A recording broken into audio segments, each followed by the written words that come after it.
Hello, I'm Brian Vermeer, and welcome back to our series on the Ten Commandments.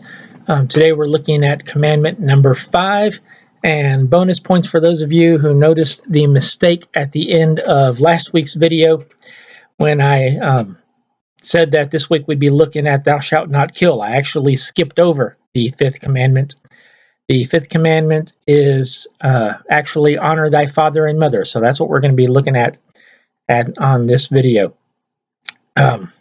This is the first of the commandments to deal with our duty to other people. We mentioned last week how the commandments are divided into two groups. The first 4 commandments deal with our duty toward God, and then the last 6 commandments, of which this is the first, deal with our duty toward other people, which is why Jesus said that the 2 great commandments are to love God and then to love others.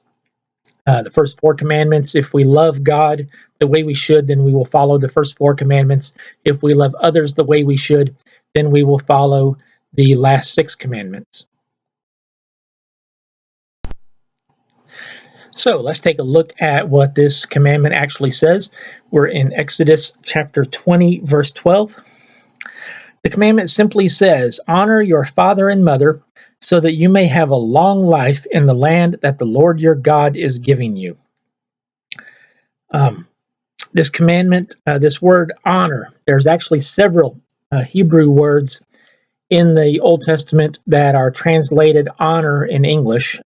We find this, a lot of times in the Bible, that since the Bible was not originally written in English, we oftentimes find that there are some English words or some Hebrew words, we should say, that don't readily translate into English that well.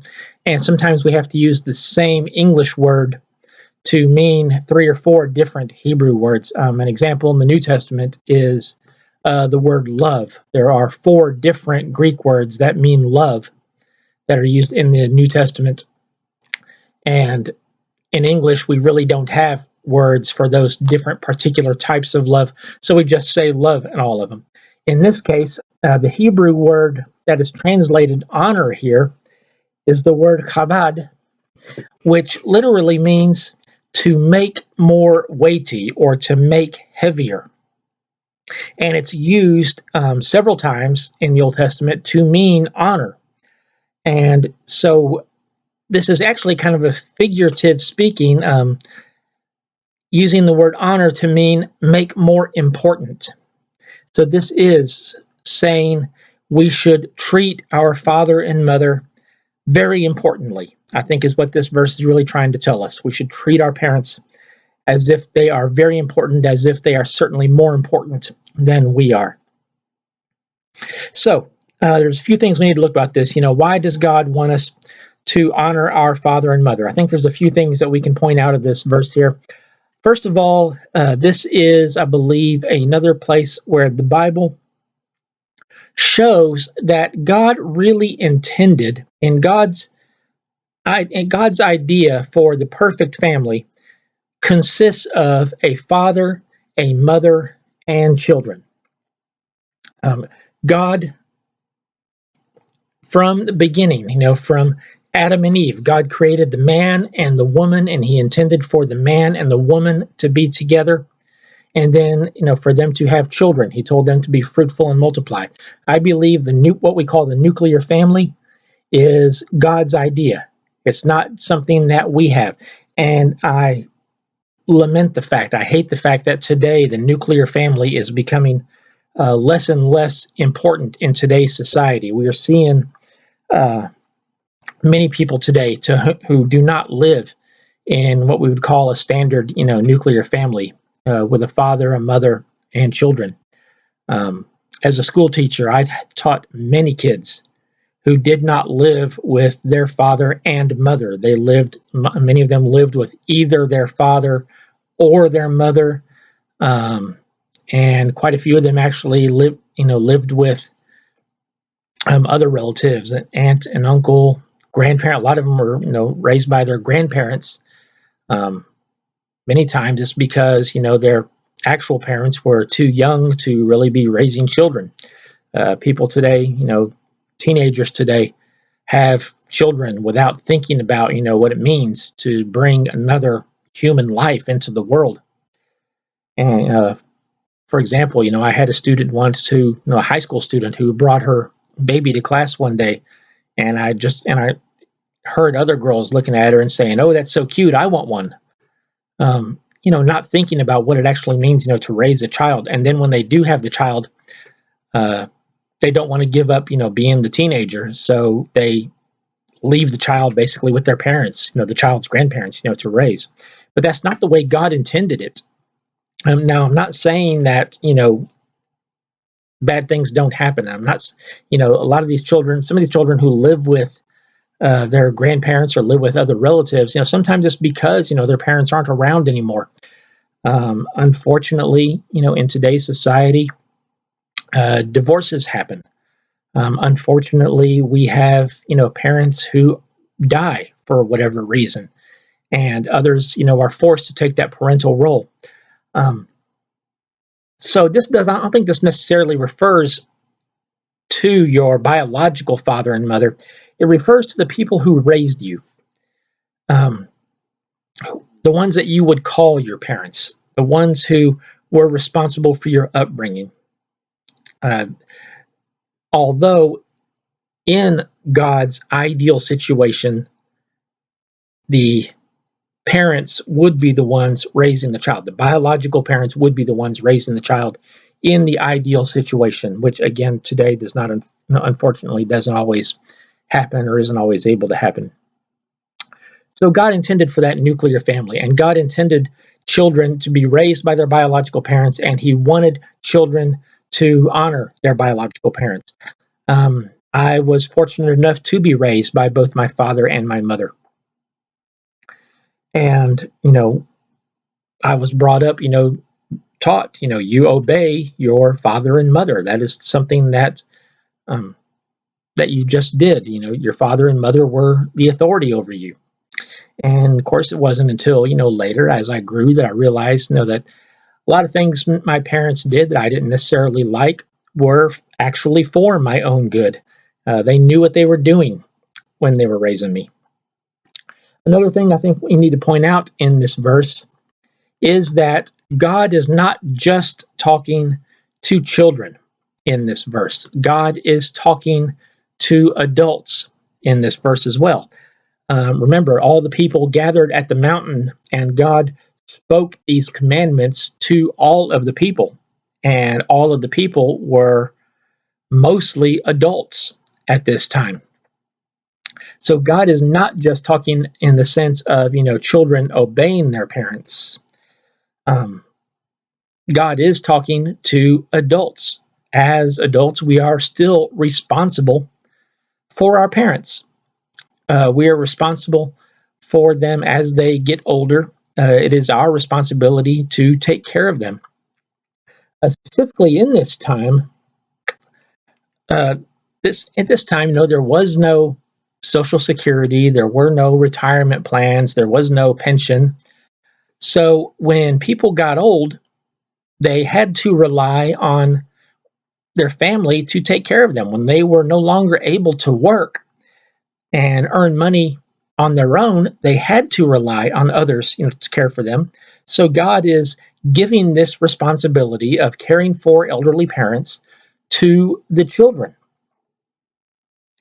As children, we're responsible for seeing to the care of our parents when they get to the point where they can no longer take care of themselves. Now, this is one of the commandments that Jesus had to explain a little bit to the Pharisees in the New Testament. In Matthew chapter 15, Jesus refers to a tradition that the Jews had at that time. In Matthew chapter 15, beginning in verse 3, he says, talking to the Pharisees, who were people who were very strict on following the law, he said, "Why do you break God's commandment because of your tradition? For God said, 'Honor your father and your mother, and the one who speaks evil of his father or mother must be put to death.'" That's later on in the law. God actually says, passes a law that says if you speak evil of your parents, you could be killed. But you say, Jesus says, speaking to the Pharisees, whoever tells his father or mother, whatever benefit you might have received from me is a gift committed to the temple. He does not have to honor his father. In this way, you've revoked God's word because of your tradition. The tradition he's referring to at this point is the tradition of Korban. Korban was a loophole, you might say, that the Pharisees discovered in order to get around caring for their elderly parents. What they would do is, as people worked and as they earned money, they would set aside some of that money, kind of like, make a savings account that would then be used to care for their parents. So when the parents then were no longer able to work, they would then use this money that they had saved to care for their parents. The Pharisees, or not necessarily the Pharisees, but a loophole was created in this law, probably intended for those who didn't have elderly parents, for those whose parents died young, or for whatever reason, their parents just weren't around, or maybe for those whose parents were independently wealthy and were able to take care of themselves for their entire lives. There was a loophole where if you didn't need that money to take care of your parents, you could instead give that money to the temple. That is, you could use it for God's work instead of for caring for your parents. So it soon got to the point where people would take this money and they would just say, instead of using this money to care for my parents, even though they might need it, I'm going to set aside this money for God's work, for the temple. The other loophole in this was you could claim that money back at any time. This was not a requirement. This was, something that you did. This was just kind of, a tradition that they had. So you could actually get that money back. If you did use the money to care for your parents and then your parents died and there was still some of the money left over, you could claim that money back as your own. Unfortunately, what had ended up happening was people would take this money, they would set it aside saying they were going to use it for their parents, but then they would say, no, instead of using it for the parents, I'm going to donate it to God, which seemed just as well, in the law, followed the law just as well for them. But then after the parents died, they would then claim the money back. And therefore, the money ended up neither being used for the parents or for God. It was kind of a way of setting your money aside, saying that, well, I'm sorry, I'm not giving it to my parents because I'm going to give it to God. But then when the parents are no longer around, no, I'm not going to give it to God either. I'm going to take it back. And they would plan this in advance, actually. This is something they would think about, beforehand. This was their plan all along. And Jesus was getting on to them about this. He's saying, you are bypassing the intent of the law. Several times in Matthew, and we're going to see this in other commandments coming up, several times in Matthew, Jesus takes some of the commandments and explains what the intent of the commandment was. The intent of the commandment was not for you to save money to care for your parents and then and then find a way to get out of, using that money. The intent of the commandment was for people to care for their parents, to treat your parents as more important than yourself. That's what the word honor there, actually means. So as adults, we are responsible for the care of our parents. Kind of a modern day thing I might think of is people who put their parents in a nursing home when they're no longer able to care for themselves, putting them in a nursing home, which there's nothing wrong with. There's absolutely, nothing wrong with doing that, but then ignoring them for the rest of your life until they die and then you show up to claim your inheritance. That's not what God intends. God did not build nursing homes, you might say, for us just to ship our parents off to and then ignore them. We should be caring for our elderly parents. We should be visiting our elderly parents if they're in the homes. We should be doing what we can, to make the end of their life a whole lot easier. They are still our parents. And that brings us to a third point I wanted to bring out here. The reason parents deserve our respect is because our parents are the reason why we're here. Um, One of my favorite lines from Bill Cosby, and yes, I know, Bill Cosby did a lot of bad things in his life, but to me, that doesn't diminish the fact that he's still one of the funniest men, I think, ever. As part of one of his routines, and my dad used to love to quote this line to me all the time. He actually uses it on his son in the first episode of The Cosby Show. When he's getting on to his son, he looks at his son and he says, I'm your father. I brought you into this world and I'll take you out. My dad used to quote that line, to me quite a bit. Not that he ever meant it. I don't think, and Dad never had any intention of killing me. But he brings up a good point there. My parents brought me into this world. The only reason I'm here is because my parents had me. In my case, my parents chose to have me. I think that's something important there. That I'm here because they wanted a child. Now, again, unfortunately, in today's society, we don't always have that. We have a lot of children who are not planned, you might say. They weren't born because the parents wanted a child. And I think that's unfortunate. But that does, even if you are a result of, an unplanned pregnancy, even if you were, um, abandoned, by your parents, that does not diminish our responsibility toward them. It's still, the reason we are here is because our parents gave birth to us. Um, when I was in the Army, I had several commanders. Not several, there were a few commanders that I had that I just did not get along with. Because people are going to say, what if you don't get along with your parents? What if your parents are just bad people? And there are, situations like that. There are, those who are brought up in, abusive relationships with their parents. There are those who are brought up, in bad, relationships. There are those who are not wanted, by their parents.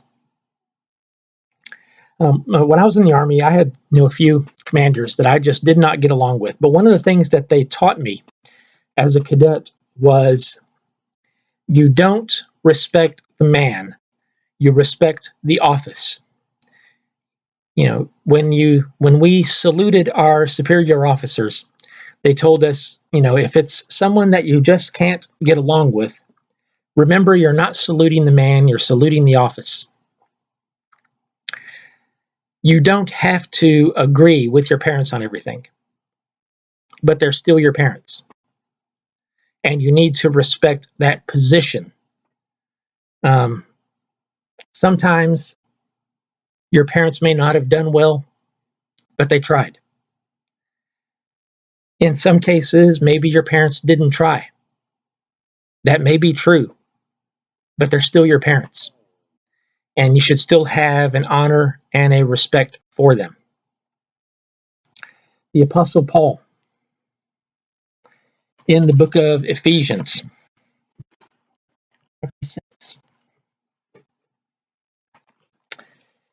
beginning in verse 1 of chapter 6, he says, "Children, obey your parents in the Lord, because this is right.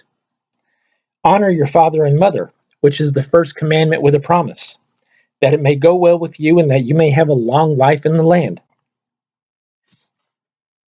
As children, we are to obey our parents as long as what they ask us to do does not go against the will of God. We may not necessarily agree with it, we may not necessarily like it, but God wants us to obey our parents. As children, God, when we are children, God wants us to obey our parents, whether what they're doing is, something that we want or something that we like or not, as long as they're not asking us to do things that are against God or against God's will or against God, what we know to be right, as far as right and wrong goes. But he brings up a point here. He says this is the first commandment with a promise, and I didn't, mention this. I haven't mentioned this a whole lot yet, but it does say, in back here in Exodus 20:12, it does say, "Honor your father and mother, so that you may have a long life in the land that your God is giving you." God puts a promise with this commandment, and it's the first commandment that he does this with. He says that if the children of Israel at this time, if the Israelites that he was talking to at this time would honor their parents, then God would promise them a long life in their land. He would allow them to live in their land for a long period of time.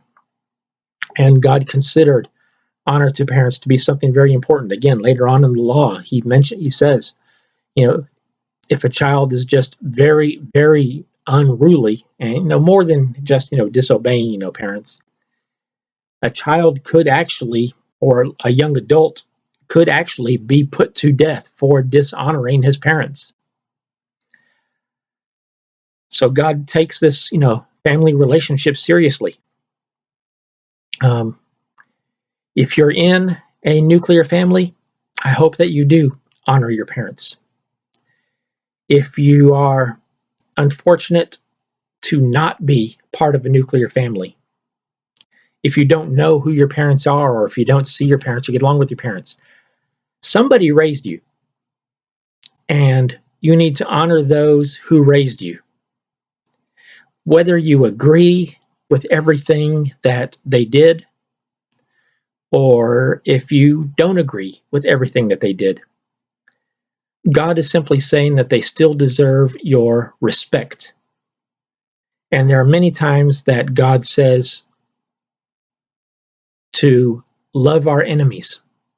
I hope you don't consider your parents to be your enemy, but if you do, you're still to love them.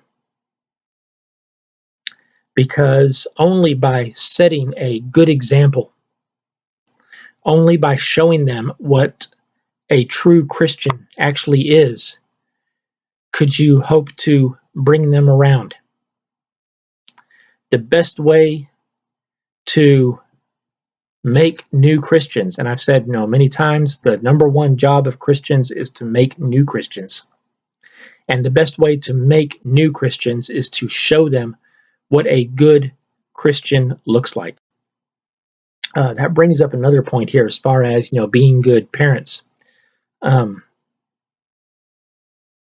I hope to be a good parent to my daughter. I hope to be a good father for my daughter, because the only kind of father that my daughter knows is me.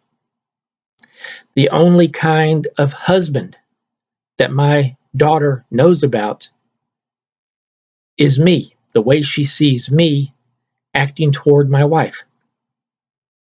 I want to be a good husband and a good father so that I can show my daughter what a good husband and father looks like.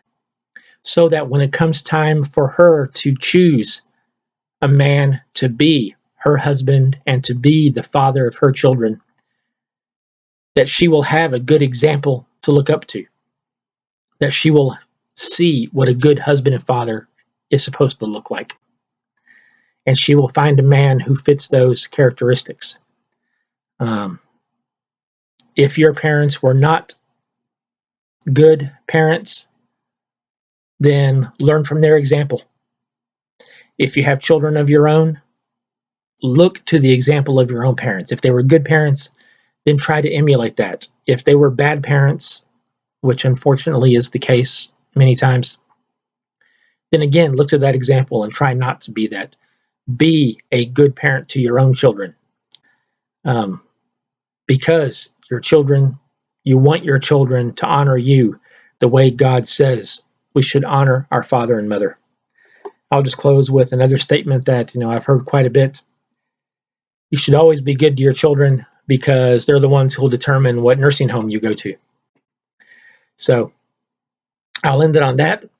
Honor your father and mother, whether you think they deserve it or not, because that's what God says to do. Next week, we are going to get into thou shalt not kill. What does God actually mean by that? When are there possibly exceptions to that? And doesn't really mean what a lot of people try to make it mean. So look forward to that next week.